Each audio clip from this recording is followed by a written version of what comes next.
Hozier, welcome back to Seattle. Thank you so much. I'm delighted to be here. I'm going to start with the question every single interviewer asks you. Did I say your name right? Yeah, you did absolutely, yeah. Okay, 100%. so technically, you say it. Hozier.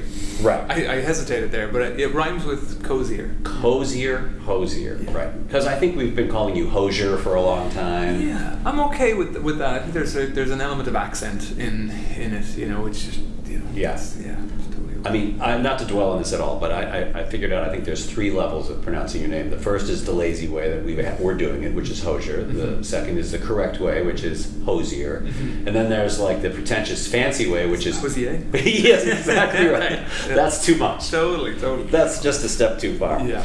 Do you remember the first time you played in Seattle? Or Oh my around goodness, here? I think I do remember the first time I played in Seattle. I remember the first time I played Washington State was, I think, it was Sasquatch Yes. Festival. Right. And that was a trip. That was one of the last shows on our leg, and I have so very fond memories of sitting on the grass and looking at it with that gorge and Yes. taking in the last few weeks. It was the first tour I'd done in the States at the time. Yeah. And I do remember the first time doing Seattle. I remember going for a wander through that chewing gum tunnel. Yes, all right, yeah. So I have good memories. Yeah. That's good. Well, you hit a few of the high spots there, the gorge and the gum wall.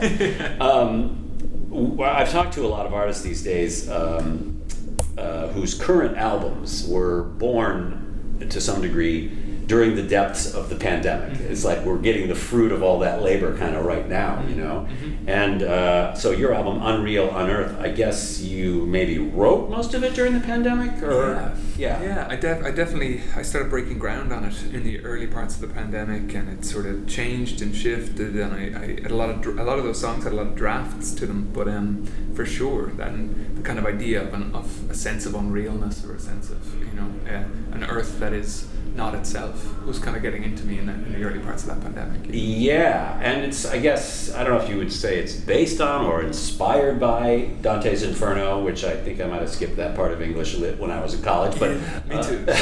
Yeah, It's all good, and the 9 Circles of Hell, and I think it stands on its own, but I wonder if also kind of using that as your touchstone during that particular time where there was so much uncertainty and anguish all over the world, it kind of dovetails very nicely together, I think, right? Totally. I think I was reading a few things when I had so much time on my hands at the time. There's all of these old classics that I wanted to dive into, and I always kind of gave myself a hard time over not having read all these old epic poems, and Dantes Inferno was one of them. Mm-hmm. But it quickly it began to resonate with me on a few levels, and there's, as you say, that uncertainty, and there's this one just passage near the very beginning of the poem where the doorway above hell in Dante's imaginings of it is that it says, "Through me you enter into the population of loss," and it was this time where there was so much potential loss hanging over the world. Yeah. So it became something of a template to sort of arrange the songs into their themes, following the circles that are in that. Right. And I thought I read that you actually had sort of a plan for what would become this album that you kind of shelved when this idea kind of took over for you, right? Yeah, totally.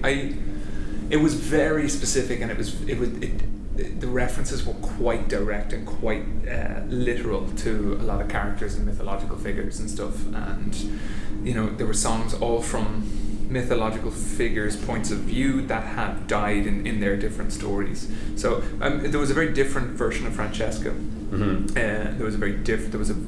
There was a song, I think, from Eurydice's point of view. There was all of these, and Icarian was still in there, this Icarus sort of story. But it just got more and more. It got overburdened with. It just became. I didn't want it to be too much of a book report. You know what I mean? Right, or it sounds like maybe a bad Broadway musical or something. 100%. Something that really you'd want. Exactly. It was way too narrative driven and very, very musical. Yeah. Yeah. Very Broadway. Well, but from a creative standpoint, I also have gotten the sense from musicians that I've talked to that, aside from the tragic nature of a global pandemic, it's kind of a creative gift when you can't tour, you can't promote, you can't really do anything. You're just holed up at home and you have nothing else to do except, create. Yeah. And kind of you have sort of the luxury of time and space, right? Yeah. Did it feel that way to you? It didn't initially. I ran out of I think it's the lack of stimulus, the lack of and somebody described to me that because there was no new events happening in our day-to-day lives, our bodies, our brains stopped kind of coding, could not tell the difference between one day and another day and another day and another day. Yes. So you stop coding memory in the same way that you used to. There's less events that so you're sort of living like at nature's pace, like a cow in a field looking at the same sort of stuff. Right. So creatively it wasn't terribly, it had this, I have all this time. But I did find the silver lining. I found the gift in it, in realizing I think it's a lot of fog cleared, a lot of mist cleared, and I was able to see the other obstacles that in the longer term and in the larger sort of scale, were obstacles to my creating freely and stuff. So just I learned to gain a better relationship with just being alone, being still, and that benefits, I think, the creative process. Yeah, it's funny how I think there's a long tail on the effect of this, and people are still kind of realizing. I mean, you read all the time about couples who were locked down together, and they either drove themselves crazy and divorced when the lockdown ended, or they fell in love all over again and became even closer. Stuff like that. I think so. And context, we lost context to every part of our lives, and I think we structure our lives so much and our relationships on context, and once that context disappears, so many other things do too with it, So, yeah. Well, congratulations on producing something productive during that time. Thank you. The rest of us just sat on the couch and watched Squid Games the whole time. I did that too.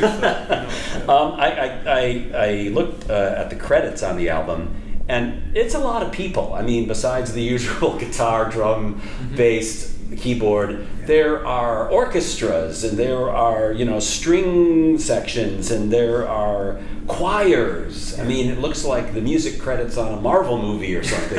It's crazy. It's a bigger production than I've done it at times. There's a number of those songs on that record where I still kind of kept it to myself in the way that I'd always done it. But it's the first time on an album where I opened up the kind of creative process to, especially once a lot of the songs were recorded, and we've another 10 or 11 songs. I ended up recording something like 30 pieces of music that, all told, which it was a real fight to get this album down to whatever it is, 16, 17 songs.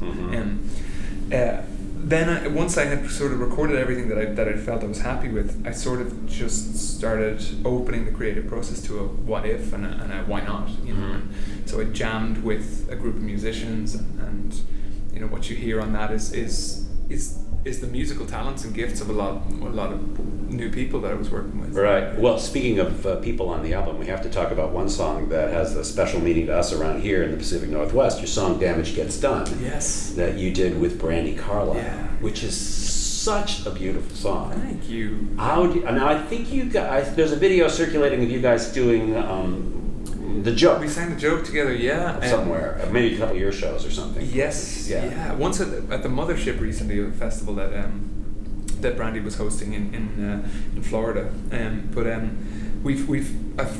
been lucky enough to sing with Brandy a number of times, and she invited me. I think we met at Newport Folk Festival. And I've just admired her work. Always admired her as an artist, as a person, and she's I was lucky enough to go to one of those early Joni jams. But that song there's very few voices like Brandy that have that sort of soaring, this courage. She has such a courageous sounding instrument, this incredibly unique voice. And I wanted to capture something that was this sort of nodded to like old sort of powerful ballads, this kind of like runaway ballad, a voice like hers, like her schedule was crazy, so I was pestering her all the time. Any chance, can we get together on this? And she so gracefully found time and Did you actually do that together, or did she do that remotely? We were remotely, So that's just as a picture of how busy things were. I think she had a moment at home in a studio in her place, and I was in LA at the time, and we sort of did a remote. We did like a remote call on it. Yeah, nice. Well, it's beautiful, and you're lucky got a little slot in her very busy schedule. I did, and I think so much of that beauty is Brandy's instrument. You know, it's Brandy's voice. Yeah, it's Her really soul coming through. something. Yeah. Looking back 10 years, you recorded "Take Me to Church" in 2013 in your parents' attic in a smallish town in Ireland. Yeah, a tiny village. Yeah. And do you still live in that village? I still live in that part of Ireland. Yeah, I have a home close to where my folks are based. Yeah. Because I looked it up and it's Wicklow, is that what it's called? Wicklow, yeah, it's the county, yeah. It looks very beautiful and green and Super lush green. and yeah. It is, because sometimes called the Garden of Ireland. Oh, okay. It's County Wicklow, yeah. Well, it's great to meet you.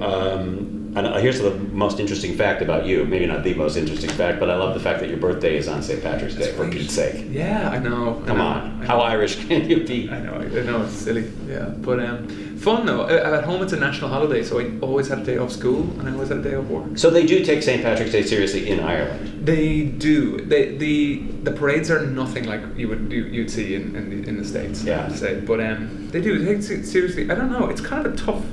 When you're on the ground in Ireland, a lot of the locals avoid Dublin. You know, right. Give it a wide berth. You know what I mean? Yeah. But I guess.